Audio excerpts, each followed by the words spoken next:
Hey guys, welcome to day 38 of 100 Days of Code. Now, today I've got a challenge project for you. And this challenge project is going to be building an exercise tracking application using Python and Google Sheets. One of the things I've been trying to do recently is to track my workouts. And I've been doing that on pretty much pen and paper. But wouldn't it be nice if we could track the workout that we're doing, what time, how long we've been doing the exercises for, and also figure out how many ice creams we can eat because of the workout that we did. So tracking the amount of calories we've used up as well. Now, a lot of the inspiration for this project comes from the recent news on the OpenAI's GPT-3 AI model. And it's a really smart natural language processing model where, for example, if you went onto Wikipedia, you found an article on bread, you decided to use this model to ask it, well, why is bread so fluffy? It can actually search through all of the text and find you the relevant part. So it's doing some intelligent stuff behind the scenes to understand what you're saying and also understand what the article is all about.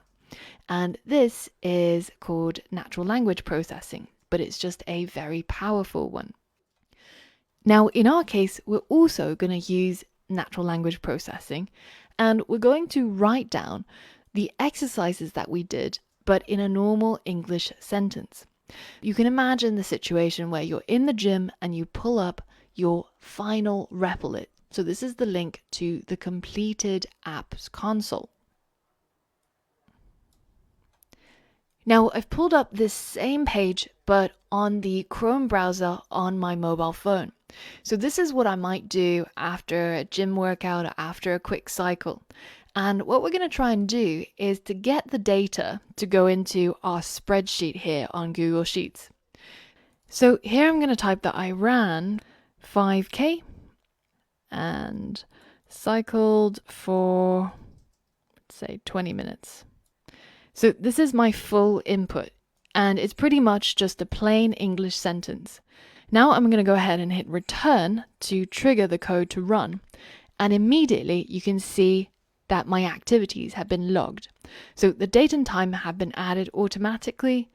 It's understood that one of my activities was running, and it figured out the duration based on the distance. So on average, it might take somebody 31 minutes in order to run 5 kilometers.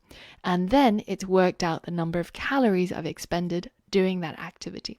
And it did the same thing for my cycling, except this time the duration comes from my input and the calories is calculated automatically.